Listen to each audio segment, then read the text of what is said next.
Mirë se erdhët. Sot do të zbulojmë historinë e një prej njerëzve që ka formësuar botën tonë moderne, Jeff Bezos. Do të shohim rrugëtimin e tij, nga fillimet tejet modeste deri në majat e suksesit botror. Çdo histori e madhe nis diku, dhe për Jeff Bezos gjithçka nisi me këtë shifër. Po, $2.69 në orë. Kjo ishte paga e tij e parë fare, si kuzhinier tek McDonald's. Një fillim që, le ta themi, nuk të linte të kuptoje asgjë për atë që do të pasonte. Edhe tani, ja ku kemi numrin tjetër, $200 miliardë. Kjo ishte pasuria e tij neto në kulmin e saj. Kontrasti mes këtyre dy shifrave është thjesht marramendës. Tregon për masat e një udhëtimi gati të pabesueshëm. Atëherë, pyetja është kjo: si arryen dikush nga më pak se $3 në orë në një nga pasuritë më të mëdha në historinë e njerëzimit? E po, pikërisht kësaj pyetje do t'i përgjigjemi sot. Pra, le t'ja fillojmë. Për të kuptuar me të vërtet ngritjen e Bezos, duhet të kthehemi pas në kohë. Shumë kohë para se Amazon të ekzistonte. Duhet të shohim ato përvoja të hershme që i farkëtuan mënyrën e të menduarit.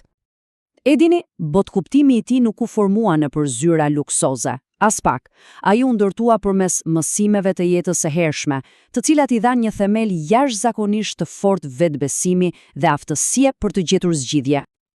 Ktu bëhet vërtet interesante. Këto tri përvoja e formësuan ato.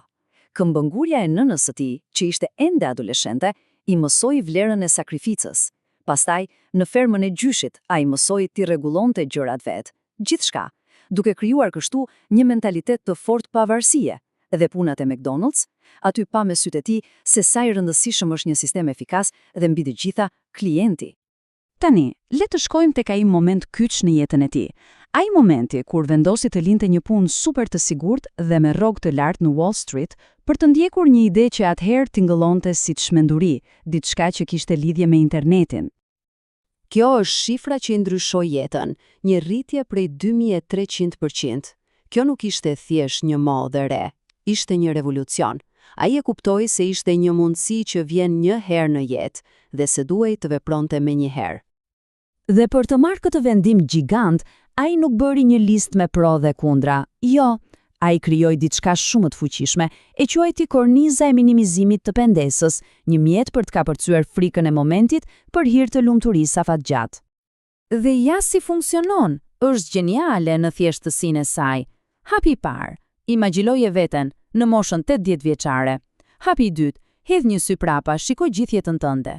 Dhe hapi i tretë, pyetja kyçe: a do të pendohem nëse nuk e provoj këtë gjë? Për të, përgjigja ishte e qartë si kristali. Sigurisht që po.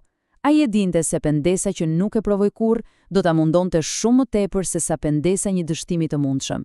Pra, zgjodhi të vepronte. Por themelimi i Amazon nuk ishte as pak një histori suksesi e menjëhershme. Ishte një kompaniere e brisht që u përball me një provë zjarri që gati e shkatroi ato, dhe pothuajse gjithë botën e teknologjisë. Vlen ta kujtojmë se nga ku nisi gjithçka. Fillimet ishin jashtëzakonisht të përulura. I paketonin librat ulur në dysheme, sepse nuk kishin para as për tavolina. Ky imazh modest është në kontrast të plot me krizën që po vinte. Kjo linjë kohore tregon gjithë dramën. Shikoni pak, në 1999, aksioni arrin në $113, por vetëm 3 vjet më vonë, në 2002, bie në $6. Rënja ishte brutale. Shumë analistë thanë Amazon mbaroi. Kjo ishte sprova më e madhe udhëheqëse së tij. E po, këtu qëndron sekreti i tij si lider. Ndërsa e gjithë bota ishte në panik, Bezos injoroi zhurmën. Ai u përqendrua tek ajo që kishte vërtet rëndësi: përmirësimi i biznesit, shërbimi ndaj klientit, efikasiteti. Kjo qetësi në mes të stuhisë ishte ajo që shpëtoi kompaninë. Dhe shpërblimi për mbijetesën e asaj krize nuk ishte thjesht financiar, ishte diçka shumë më e vlefshme, një grup parimesh të qarta, të lindura nga ajo përvojë e vështirë, të cilat u bën ADN-ja e Amazon. Ky citat është themeli i gjithçkaje. Vini re, ai nuk thot fokusit e konkurrentët, por te klientin, një obsesion i vërtet për t'i shërbyer klientit më mirë se kushdo tjetër. Të gjitha parimet e tjera burojnë nga kjo ide. Pra, grupi i parë i parimeve ka të bëjë me të parit larg, kanë të bëjnë me ndërtimin e një vizioni afatgjatë dhe me nxitjen e vazhdueshme të risive. Këto parime krijojnë një kulturë shumë ambicioze, Mendon në mënyrë të madhe, frymëzon projekte të guximshme. Mëso dhe jeni kurreshtar, siguron që kompania të mos mbetet kur prapa. Shpik dhe thjeshto, kërkon zgjidhje elegante, ndërsa keni të drejtë, shpesh u kërkon liderëve të kenë gjykim të fortë dhe instinkte të pagabueshme, edhe kur gjërat janë të paqarta. Sigurisht, një vizion i madh nuk vlen asgjë pa një ekzekutim perfekt. Dhe grupi tjetër i parimeve siguron pikërisht këtë.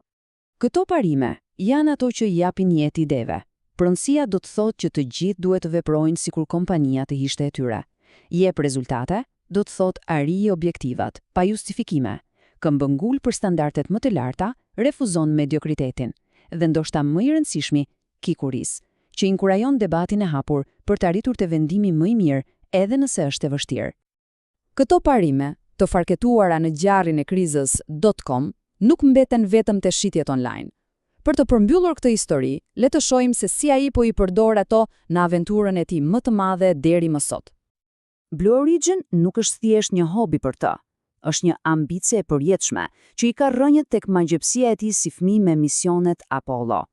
Ai po e ndërtonte këtë kompaninë e heshtje edhe gjatë viteve më të vështira të Amazon. Rrugtimi i tij nga një kuzhinë hamburgerësh në prag të hapësirës na tregon fuqinë e të menduarit afatgjat dhe guximin për të marrë rreziqe që të tjerët i quajnë të çmendura. Dhe tani, pyetja mbetet, si do ta formosoj ky mentalitet të ardhmen e njerëzimit përtej planetit ton?